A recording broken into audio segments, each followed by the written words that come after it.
Hi, everyone. This is Aaron, and welcome to our SOLA Network podcast. Before we get started, I wanted to let you know that SOLA Conference 2020 is coming soon on March 27th through 28th at Evergreen Baptist Church of SGV. The theme is Reconciled, and registration with early bird pricing is now open. Kim Kira, Watson Jones III, and Owen Lee will be speaking, and Jimmy Needham will be leading us in singing. Check out our conference page on the SOLA Network website, and I'll put that link in the show notes. This episode of our podcast is with Pastor Harold Kim, and we actually recorded this episode before we had an official podcast channel. So since we'll be rebroadcasting it, you're going to notice a lower level of sound quality. I think it's still an excellent episode and a fitting introduction to SOLA Network. Thanks for listening. Today's guest is Pastor Harold Kim.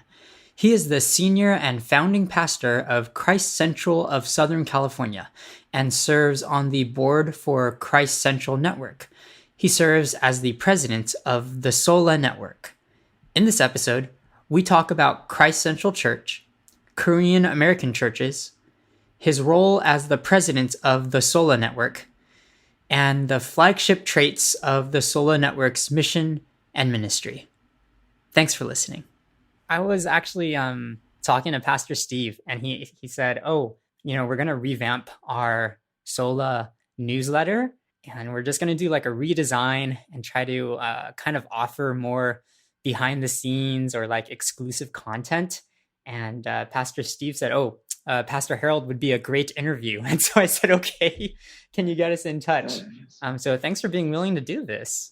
Thank you for doing this, and very kind of Steve. No, thank you for doing this, Aaron. Look forward to being able to meet you and talk to you at some point. Oh, yeah. One day we're going to have to meet in person. Yeah. But I guess, why don't you tell me a little bit about yourself, Pastor Harold? Because we never met before. I'm reading your SOLA Network staff bio right now, and I just went on your Instagram page to see what kind of pictures you got on there. But yeah, it says here you're the senior and founding pastor of Christ Central of Southern California. Why don't you tell me more about that? Been at the church for 12 years. We became Christ Central, meaning as a Presbyterian church. Well, let me back up. 12 years ago, I came to the English ministry. In English ministry, I have a predominantly Korean church, which is called Cerritos Presbyterian Church. So I got called to become the English ministry pastor there. I was on the East Coast before that. And then about 5 years in, we transitioned and we became a church of our own. What that means is you become a church of your own by basically getting your own leaders or elders. So we ordained our own elders, started with 3 to 4. And our whole vision behind that was that we wanted to fully mature by making our own mistakes. And we wanted to be much more accommodating and effective in our mission, which is to obviously reach English-speaking neighbors and friends. So we were the first church of its kind in our denomination, which is the largest Korean denomination in America, as I understand. We're the first English ministry or department that actually became its own church. And in large part, that's a real story of just honor and praise for the Korean-speaking senior pastor that I worked with. He gave the green light for all that. So 12 years ago as it came, 5 years after that, which is about 7, 8 years ago, we became CCSE, changed our name, have our own budget, have our own separate tax ID number. Then we have a multi-site. We planted a church off the mother church campus. So we have 2 services, one which is over at Fullerton at Hope International University. And then we have a second service, which is sharing the campus with Cerritos Presbyterian Church. Yeah, you're kind of actually, we're not too far away from you guys. I'm actually in Alhambra right now, but I go to FCBC Walnut. So we're not that far from you. Are you at the Cerritos campus or the Fullerton campus? So whoever speaks that day, you speak at both. So the worship service over at Hope, which is right next to Cal State Fullerton, is at 10 a.m. And the service back here at Cerritos Presbyterian Church, which is in the city of Artesia. Oh, that's confusing. Oh, okay. But it's called Cerritos Presbyterian Church. Sure. So CCSC has a second service there at 11:30. 12 years, immensely grateful, thankful. I think we have you caught me at a good season. I think one of the most all ministry is depending on seasons. You happen to catch me at a good one. One of the healthier, happier, growing times, positive times right now. Mm-mm. Thanks be to God because of our staff. Our staff is just, they're excellent. And we just added 5 elders. So there's 8 elders. Oh, wow. Okay, so I go to a Baptist church, but I do I do like the Presbyterian church model of doing things with the elders. Well, I know that there are some Baptist churches that have elders. We don't have That's that right. yet, but That's right. hopefully we can go towards that. Yeah. But that's me speaking on behalf of me, not on behalf of FCBC. Well, I have so many. You're Chinese? Yeah. I'm Chinese, and So FCBC is First Chinese Baptist Church. But we have a wide range of Asian Americans, but yeah, mostly Chinese. right. My first, I would say, most rose-colored, kind of like my honeymoon. First full-time, first ministry experience was with Stanford students, and there's a Bible study that started there, and it grew, and the majority was all Chinese and Taiwanese, and more, and so I not only do I just say this because I'm just saying all their backgrounds are Baptist or non-denominational. That's what I remember. So yeah. But coming back to Presbyterianism, I don't know where this conversation is headed, but the Presbyterianism part is it's such a secondary issue. It's definitely not the most important issue. No, I appreciate that. But I do think it's a neglected issue these days. I think we kind of all grow up. We love Jesus, want to read the Bible, share about Jesus, and that's wonderful. But it's not like you kind of grow up and then you figure out, oh, but church takes governance. Like church, it's an organization, it's an institution. Right. We have to figure out how to lead it. We have to figure out what are the laws. Yeah, exactly. And so the one thing, my little plug about Presbyterianism that I like, although this is not the gospel itself, it's not the most important thing, not at all. Sure. But I think it's a happy medium. And the way that I understand and appreciate Presbyterianism is that it's more like the American government, which is representative democracy. So you have the Episcopalian, Catholic, really kind of top down. So you just have kind of one pope, one bishop, or one guy in charge. That's one extreme. And the other extreme, which I think America is very popular with, and some Baptists and independent congregations tend to be this way, is where you just take a majority vote. Like it's all democratic. So I think there's cautions and pros and cons to every system. I think Presbyterianism is kind of in the middle, representative democracy, representative leaders. And our weaknesses and cons is that we have too many meetings, processes take too long. Yeah, because we're all about checks and balances. But that's one of its strengths too. Yeah. Well, my little spiel on that. No, that I appreciate your balanced view, and I mean those problems are, I'm sure, existing in all different denominations too. Absolutely, because we're sinful, we're corrupted, no matter what system we're in. Oh yeah. Mm-hmm.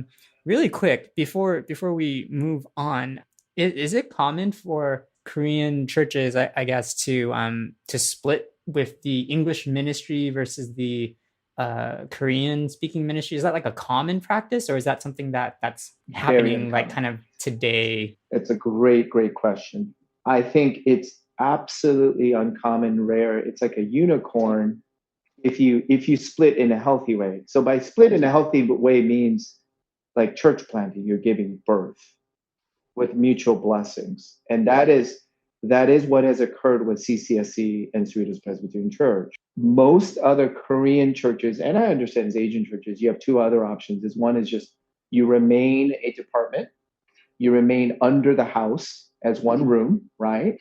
And you basically have to assimilate.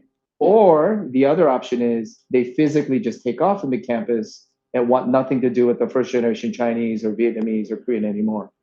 You got so tired of it, right?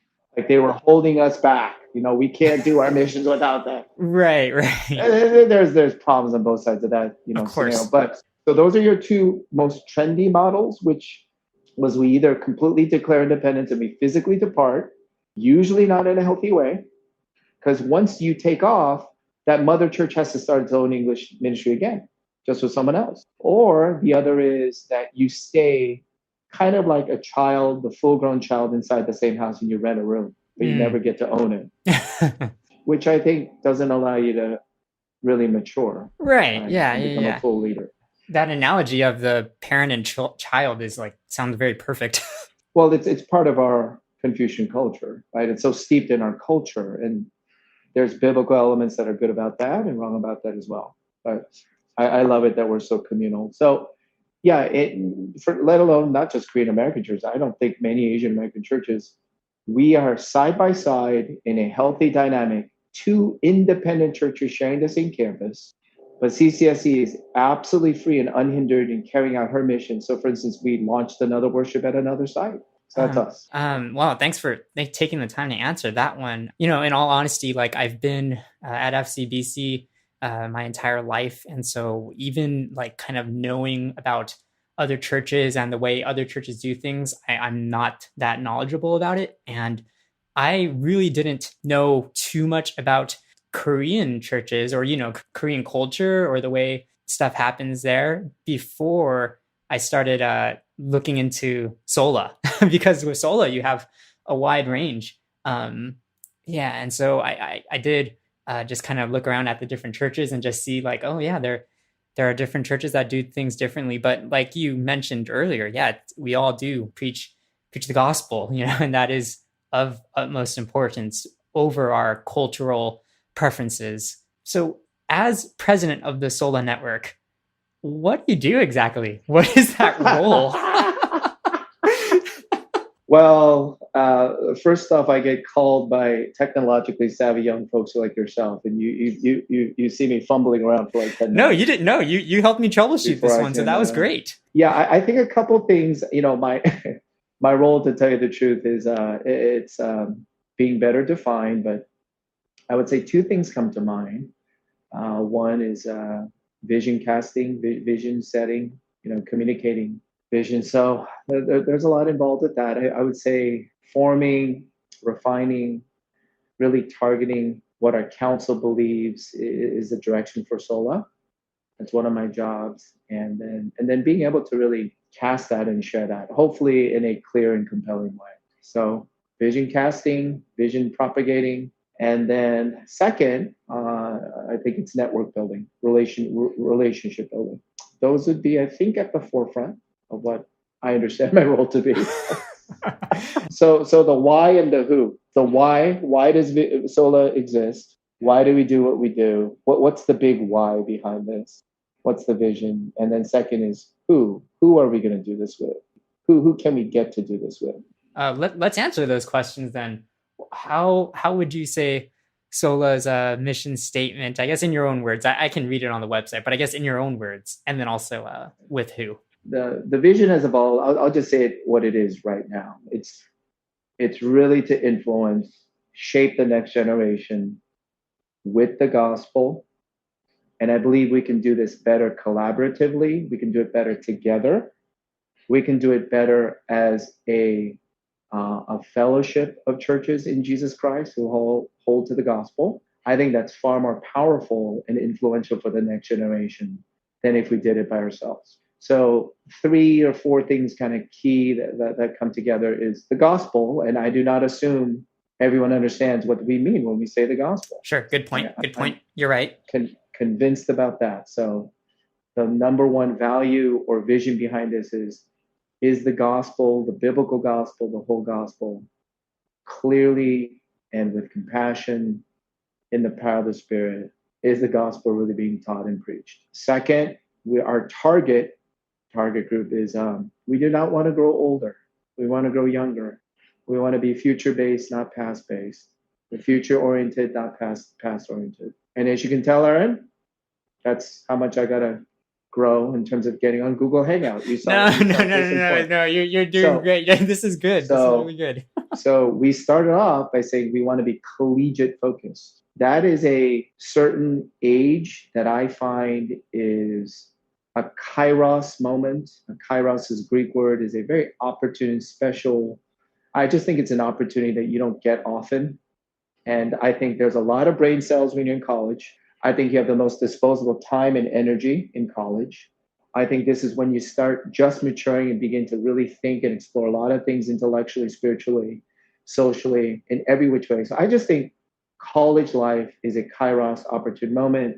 I'm biased because that's when my spiritual life was most revived, was Sure. when I was in college. Okay. So the gospel, the clarity of it. Second, collegiate targeted based. And third is local church driven, local church collaborative. We want to learn from each other. We want to fellowship, we want to share resources. We want to show unity of the church, that we're one church of the world. And I just think we're going to do things better together than apart. So that's the vision. There's some evolutions here and there. We're tinkering with this and that a little bit. That's the why. That's the why. And then the who, it just began with a group of some collegiate directors along with Pastor Steve Chang. And I was not there in that original meeting. I think a couple of meetings had occurred, but it involved our church, some of our ministries. And then I think initially Steve Chang was really the one, and others that came and asked if I'd be interested and join this. And back then it was not a movement or anything. It was not a network, it's not a movement. It was just, we were just trying to get our first SOLA conference off the ground. Yeah. That's all we were doing. Well, that's no small feat, though. That's a very difficult thing to do. Yeah. And so Living Hope hosted it, and I was asked to speak for it. And that's how I really kind of first got involved. So to speak for it, and then they happened to be my friends. Now, if you ask me today or even back then, why did you join SOLA? It's actually the same answer. I believed in the why. There was a good why. And initially, all we were thinking was, there could be so much more done for LA college students that if we pulled our resources together and prayed together and put something on together, we just think that would make a bigger impact of the gospel for collegiate students. So I was sold. I was sold on the why. I didn't think it would become a movement, just a conference. And then second was the who. Of course, the people who asked me, they're my friends and my brothers. I love them to this day. Man, thank you for sharing that, Pastor Harold. I think that SOLA seems very blessed to have you. You're very clear and articulate on that, and I can tell that you're very convicted of it too. You know, it's not just mottos for you, but I do think you believe this. I appreciate that. Thank you. What are like the main flagship things that SOLA has to offer, just so we can have that available to anybody who's listening to this? Sure. I mean, moving forward right now, right? After all of its kind of tinkering and evolution and refinement. Yeah. Well, this is in no way meant to be repetitive, but I'm convicted by it most. I mean, Aaron, it's a dead giveaway. If you ask, Harold, what's your own philosophy of ministry? Like, what's your DNA? Mm-hmm. I happen to lead a church called Christ Central. It's never redundant for me. I cannot say enough that we've got to do a better job. If we were really preaching and demonstrating the true whole gospel, a lot more things would be happening. A lot more lives would be saved. A lot more lives would be challenged. I think we would be more winsome and more engaging, as well as we'd become more controversial for the right reasons. We'd be controversial because we're labeled and we stand for Christ. So I think the whole notion of when we say we want to be gospel-centered, I think that is a loaded word. I think it's a misunderstood word. I think it's become a very trendy buzzword, but I am convinced that it is a word that still most people no matter how long you've gone to church, and I've been to church my whole life, Aaron, I just do not think it has enough teeth, enough fire. I do not think it is really being impressed and digested as much as we wanted to. And I think that's a twofold problem.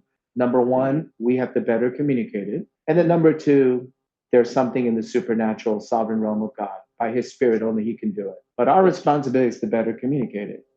My spiel, the number one, two, three flagships of SOLA is this. First of all, what is the gospel? I think the gospel simply means it's by someone else's life, not by mine.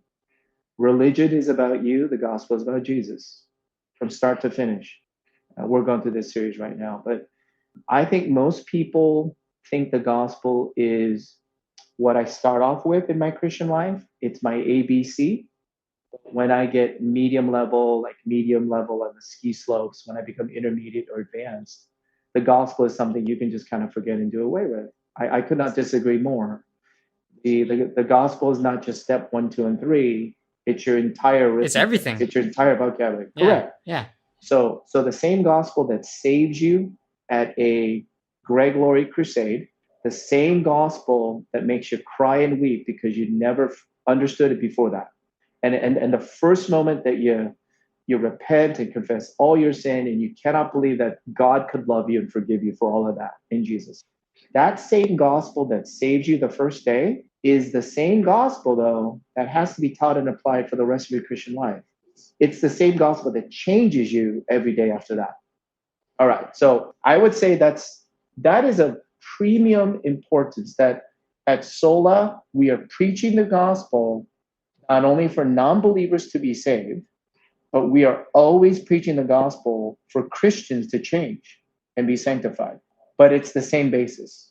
And I do not think, Aaron, that I don't think a lot of churches or Christians have a grasp on that. I think it's just kind of a stepping stone, and kind of we step off of that. Okay. Yeah, no, I totally hear what you're saying. People think that they can graduate from the gospel or, move on to more deeper things, as if there's anything deeper or more substantial than the gospel of Jesus Christ. That's right. That's right.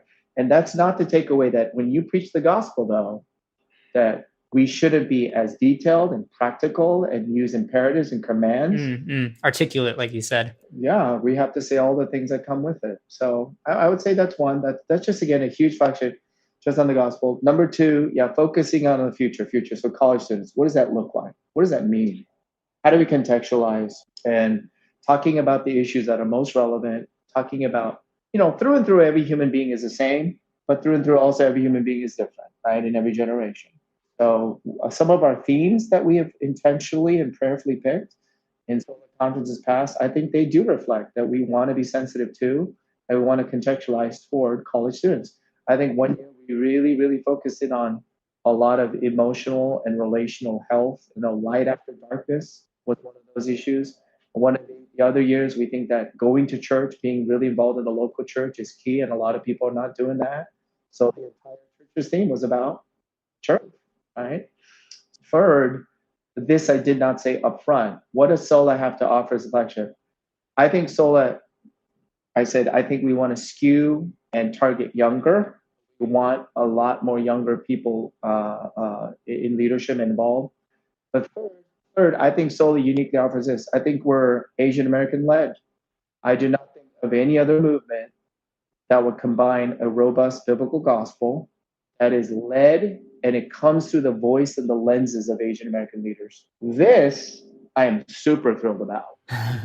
and I think the traction that we're gaining on digital media online, from what I understand, is that the Asian American issues, those are the ones that are kind of blown up. Yeah, well, yes. Even in the culture right now. Yeah, even in the culture too. So it just shows you how much hunger and thirst there is for this. Because the way I grew up, Aaron, up until the 2000s, most, if not all of my Christian influence, leadership, books, training, heroes was given through non-Asian folks, majority white folks, and who I'm indebted to, and I love them and respect them, but I wish I had more Asian American leaders who could contextualize and apply the gospel in ways that a non-Asian cannot. Yeah, and I echo that too. I agree with you on that from my perspective as well. Yeah. And then a fourth flagship, I would say, I think this is well needed. I have a heavy heart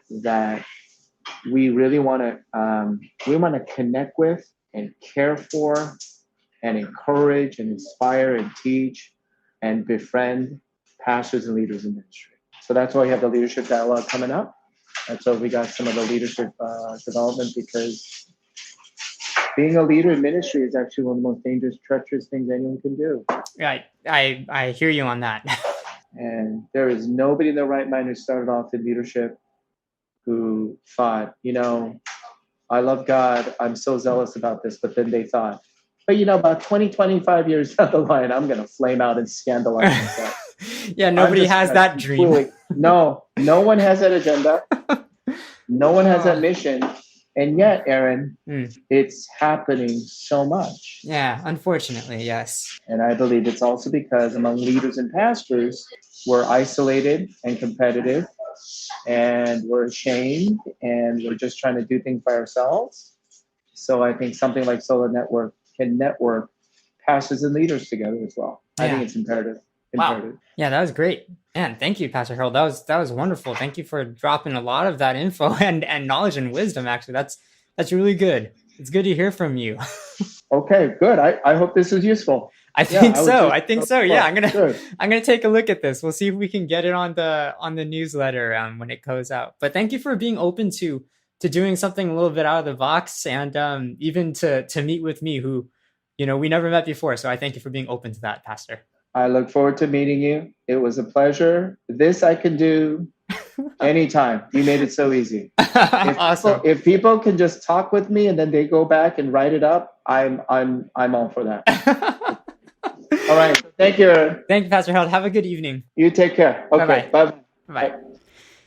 Thanks, Pastor Harold, for being my guest on the show, and thank you, everyone, for listening.